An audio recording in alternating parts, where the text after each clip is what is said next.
होता है presiding officer, polling booth का इंचार्ज, ईवीएम इंचार्ज, पोलिंग अफसर कौन होता है?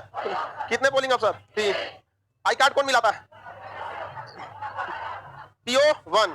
और उसका आपका आई कार्ड का नंबर लिखता है, आपका मतदाता सूची से नाम काट देता है, 2 नंबर, CI लगाता है, पावर सप्लाई देता है।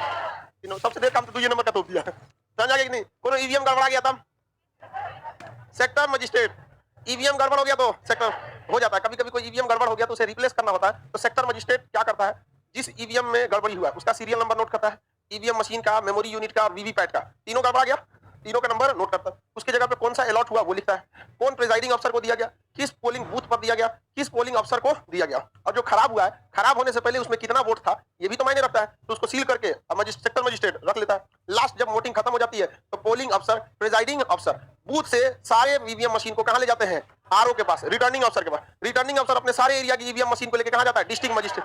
और उधर डिस्ट्रिक्ट मजिस्ट्रेट पहले से कॉलेज देख ले रहा था बड़का कॉलेज, उस कॉलेज को चारों ओर से क्या कर दिया जाता है? सारी खिड़कियों को क्या किया जाता है? बंद, सारे दरवाजे को बंद।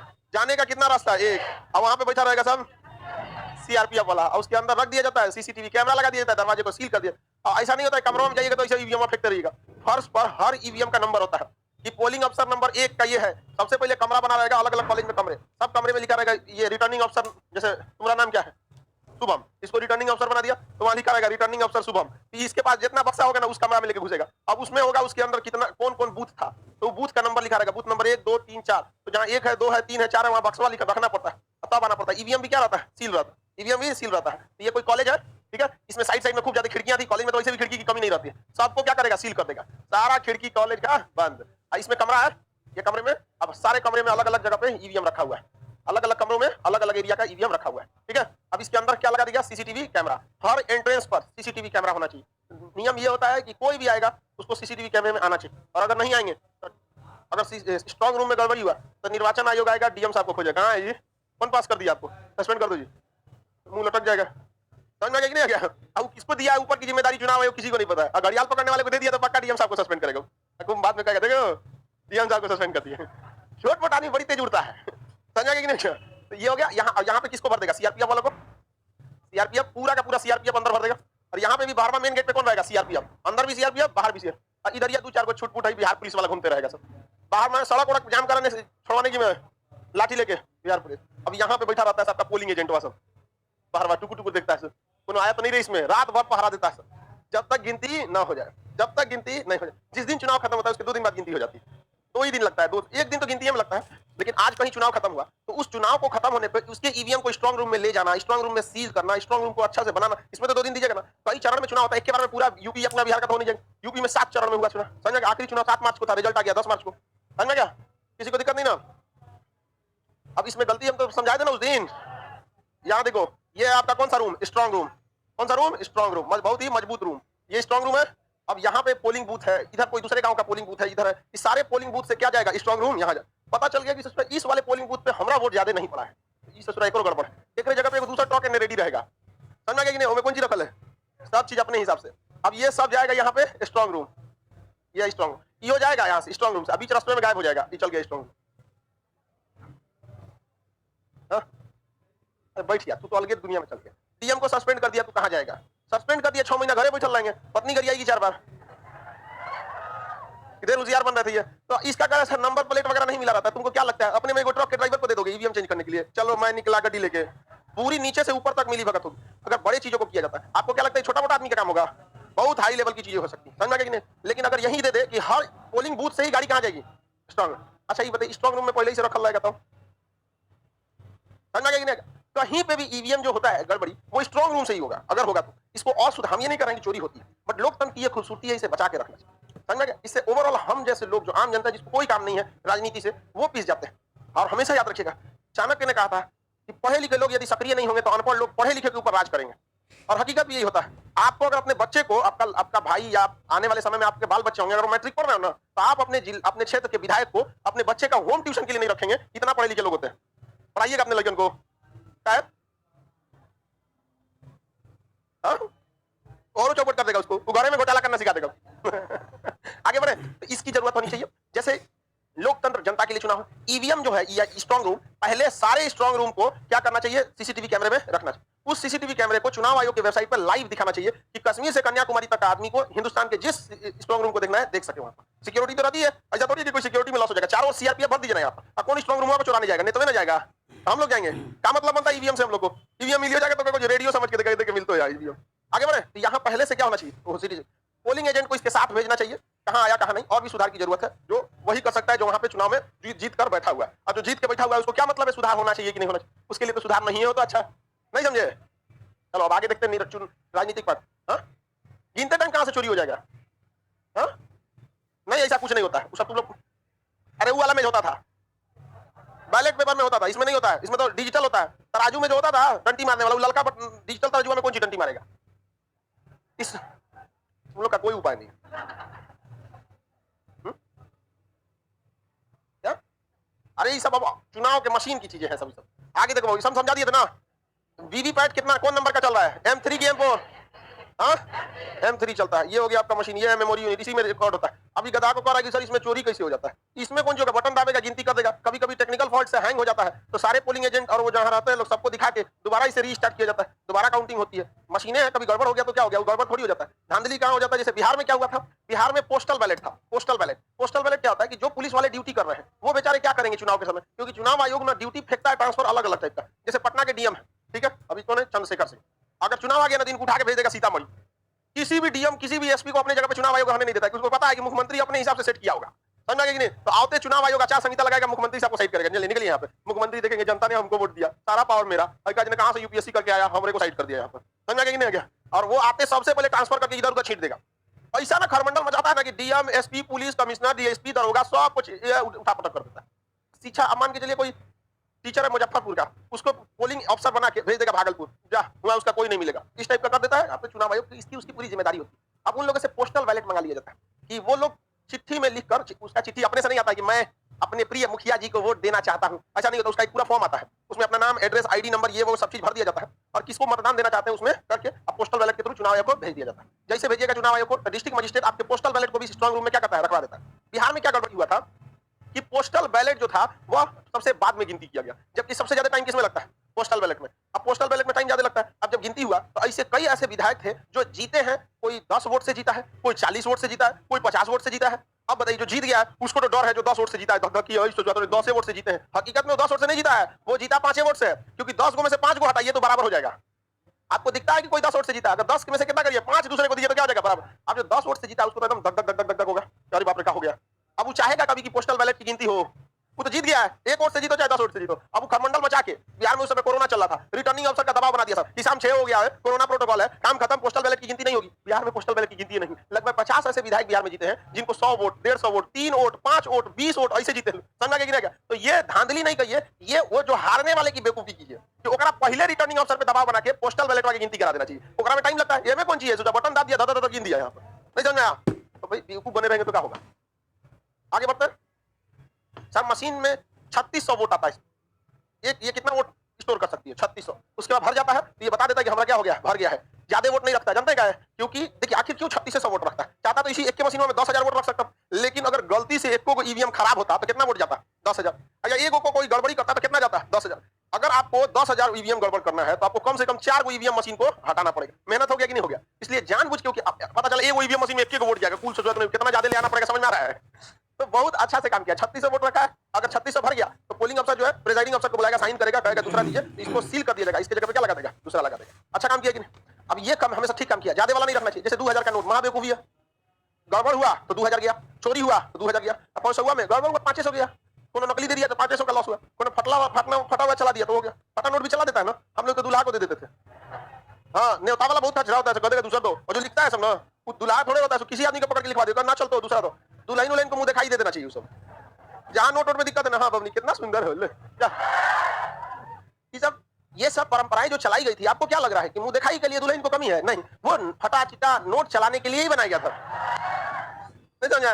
इतना दुल्हावा के चुपचाप बैठा लगा, हाँ देख लो दुल्हन एकदम सीधा, जिसको देखना है बबनी लो भैया लो, इतना सीधा बनेगी जिसका कोई हद नहीं। क्या है लड़की लोग, ये सब का ट्रेनिंग होता है कि पहले से पता होता है?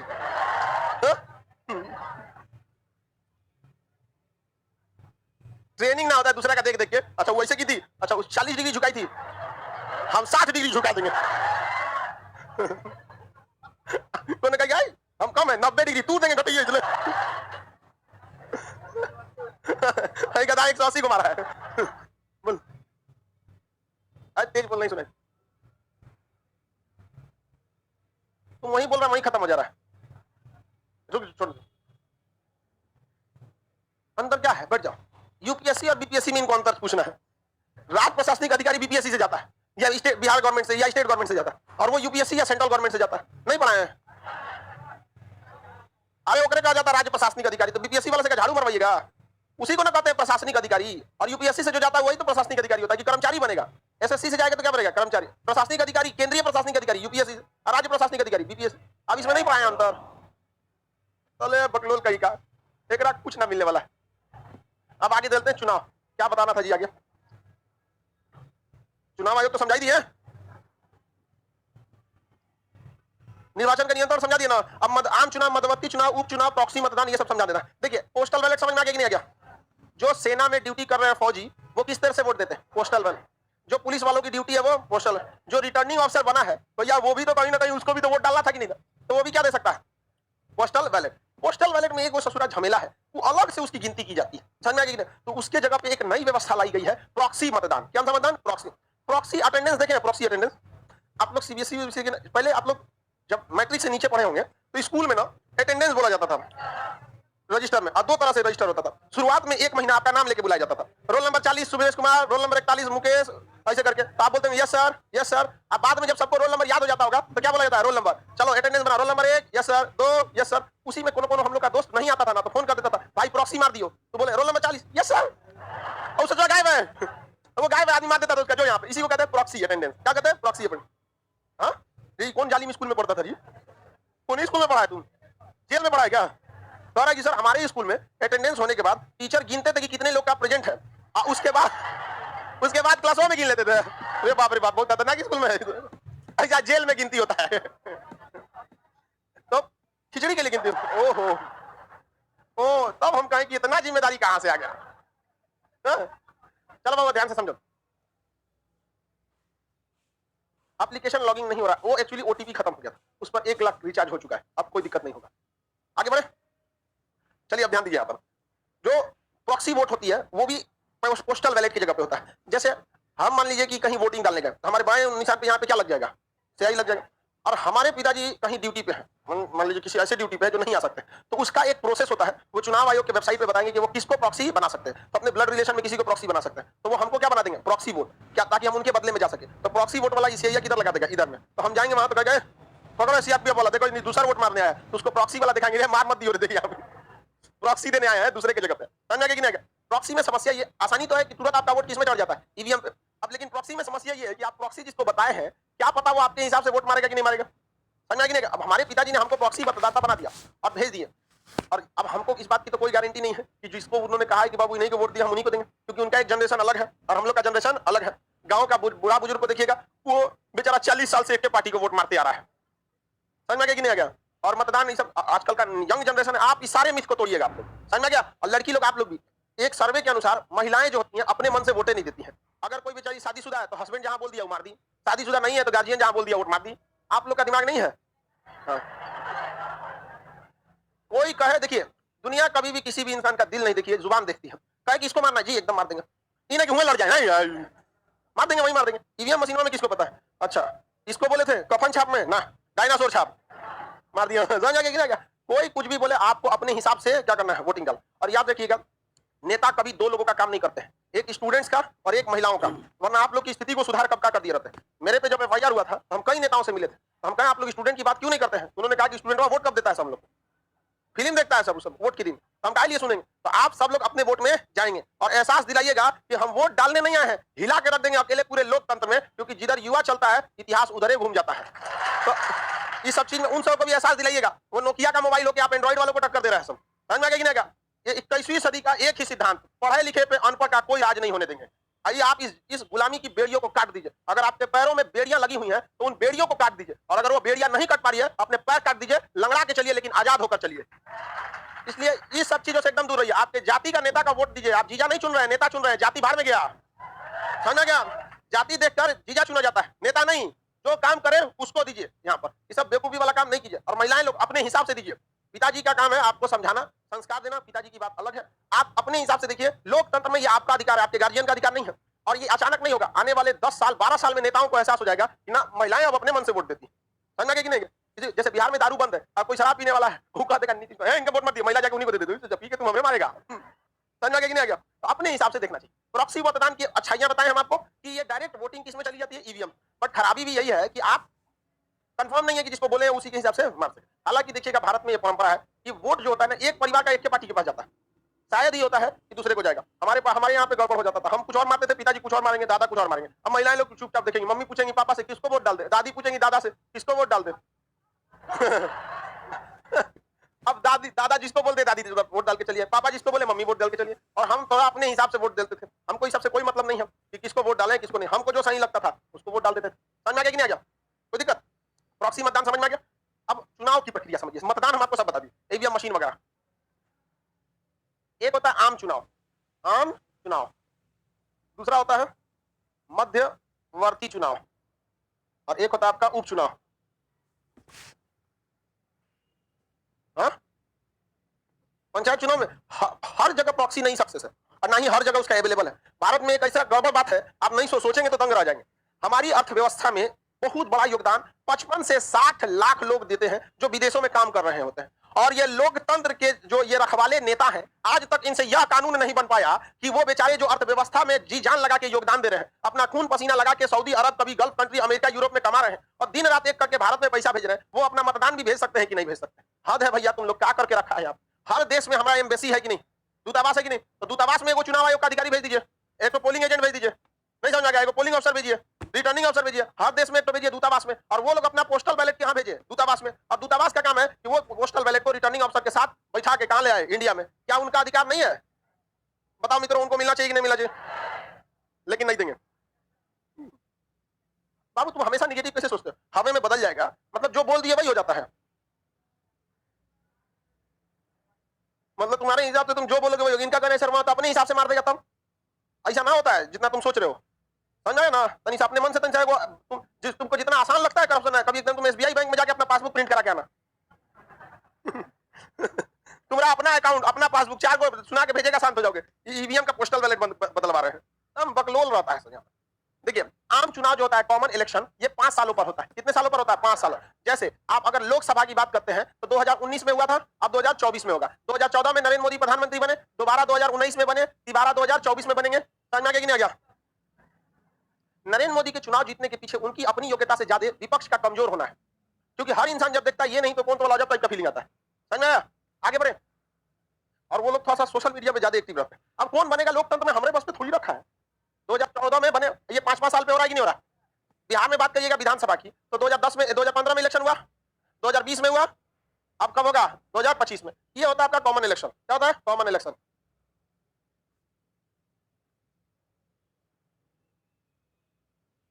आम चुनाव 5 ईयर।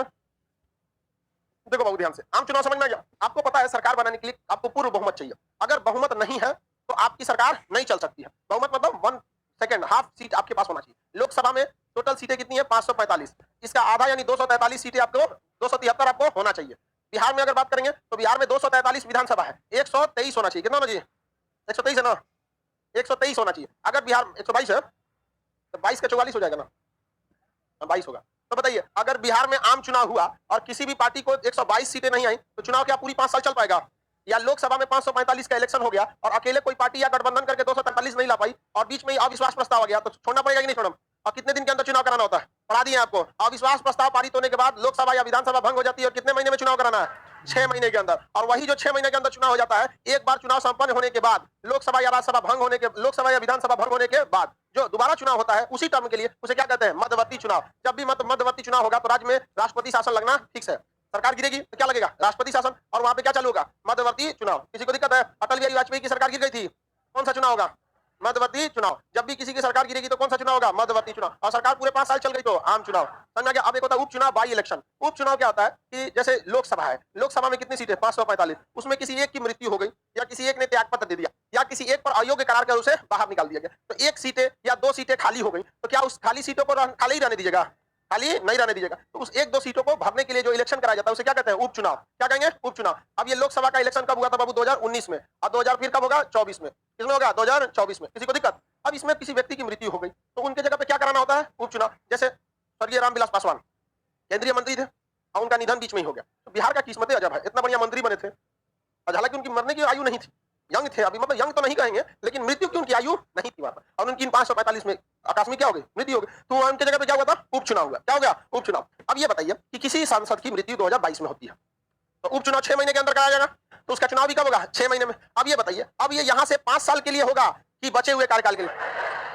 अब अपने से सोचिए, अगर इस जगह को एगो मरल है यहाँ, कोई एगो खाली हो गया, अब ओकरा 5 साल दे देंगे तो हाई बाकी बचल का चुनाव कब होगा? 2024 में। और टुकु टुकु देखे हमरा तो अभी बहुते बचल है।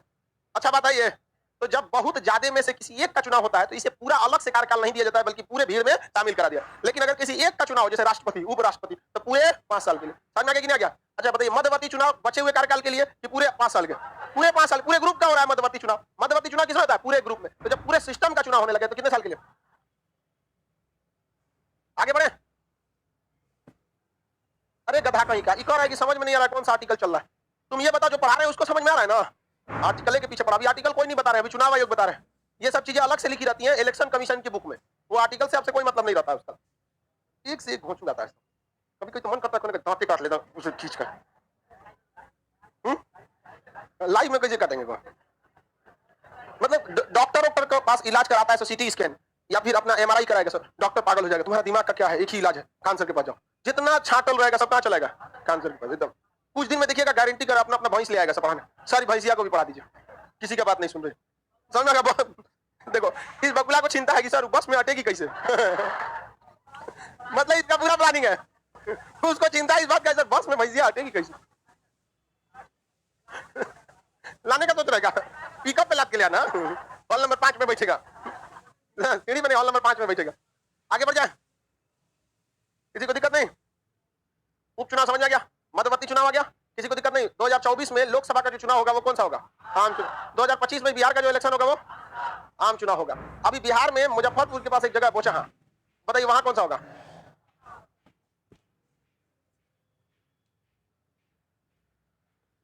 आगे बढ़े, किसी को दिक्कत? मुजफ्फरपुर के पास एक सीट है बोचहा, क्या है?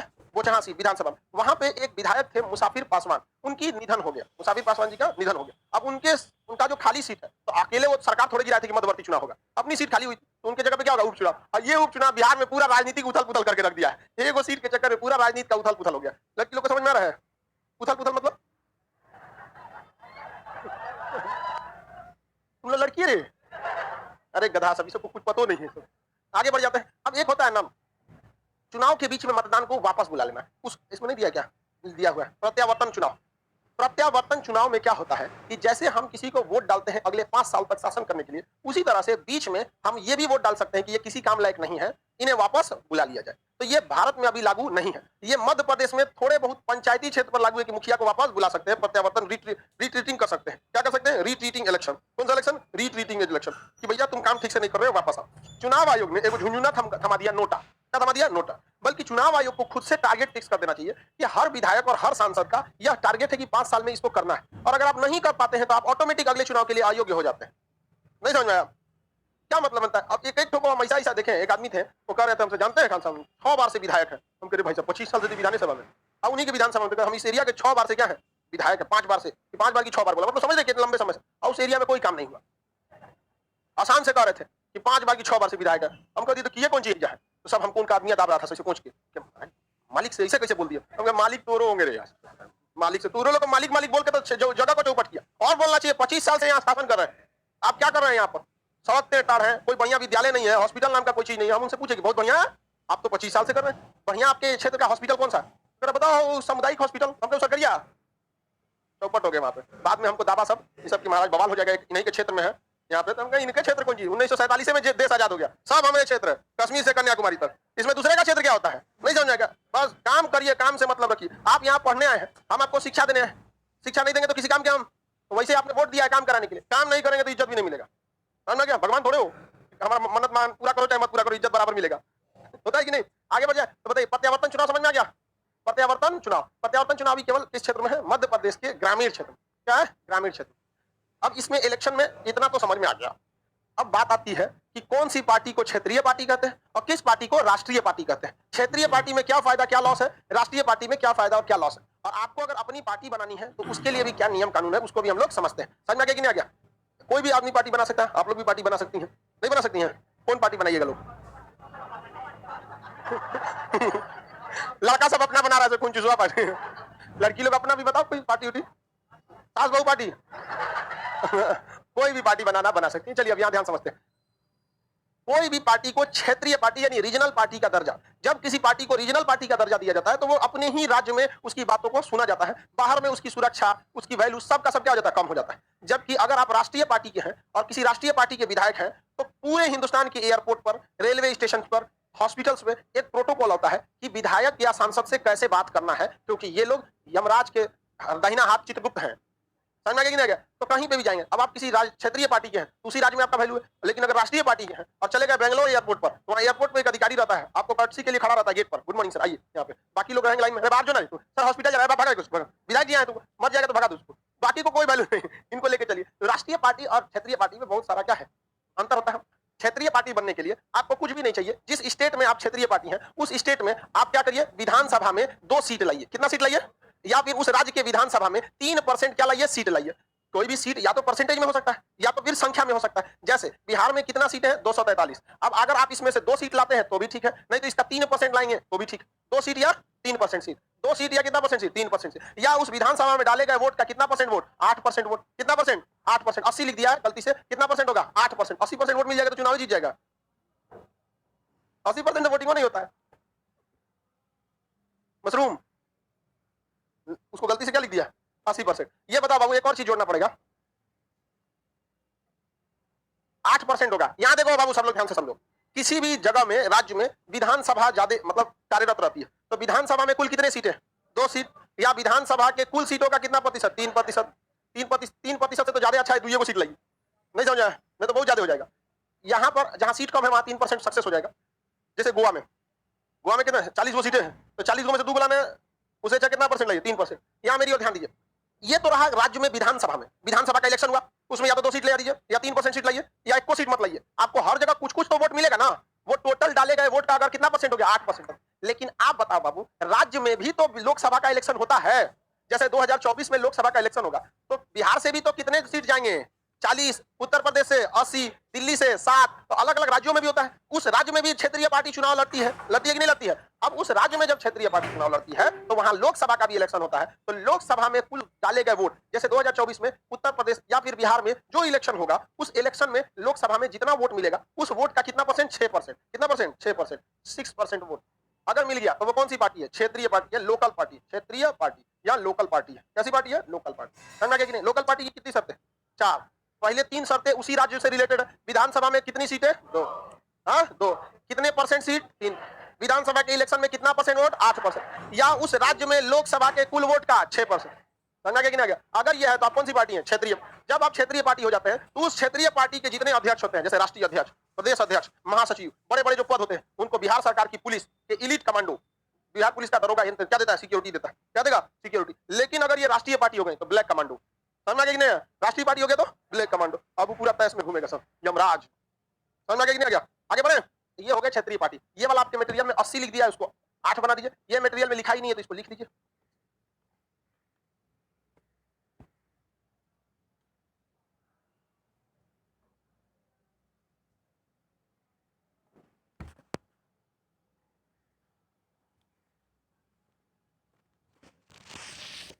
लिख लिए, इसको लिख लीजिए।